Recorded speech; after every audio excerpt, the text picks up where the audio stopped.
Hi guys, it's Ebony, and this video is going to be about the Naked 3 palette. I just got the palette in the mail yesterday and I was so excited to get it, and I couldn't wait to do a makeup look with the palette, using the palette. So that's what I just did. I just filmed it. So it's this look you see right here.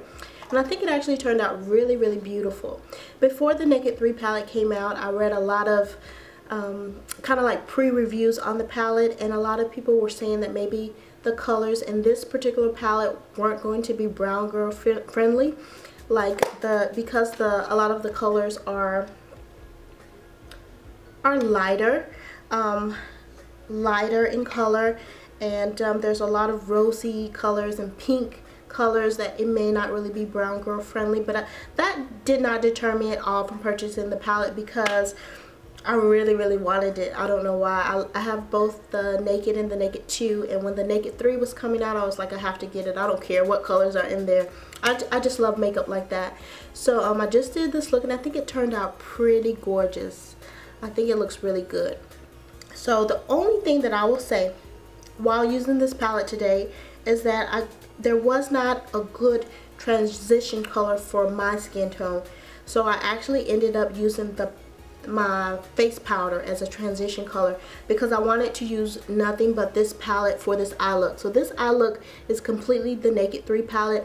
The only thing I used as a transition color right in here is my normal face powder, my MAC Studio Fix powder. I used that as a transition color, this one, because in the palette there wasn't really a brown that would serve as a good transition color. This brown right here is actually too light for my skin color.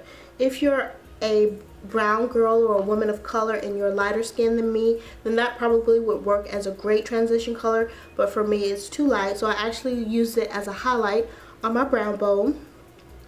This one right here would make a good transition color. I actually put it right in here below the face powder, where I put the face powder. I put this color right below that. It would make a good transition color. The only thing is it has that pinkish purplish type of tone to it. So depending on the eye look you're trying to achieve, you may not always want that tone as a transition color. Me, I prefer like a really neutral brown color that will go with a lot of different looks as a transition color, because the way this eyeshadow, the undertones in the eyeshadow, it may not work as a great transition color for every look. For some looks, yes, but not for every look. But other than that, I absolutely love the palette, and if you're a brown skinned girl or a woman of color, I would definitely recommend it. It will work great. Like a lot of the lighter colors, if you don't like to use them, of course, in your crease or your transition, you can use them as a lid color, and then you can have you can use your powder, like I said, or you can just use something else as a transition color. But a lot of these colors would look so pretty as a lid color. So this is the look, so stay tuned if you want to see how I achieve this look using this palette. It's coming up right after this. If you have any questions, leave them down below and I'll be happy to answer them for you.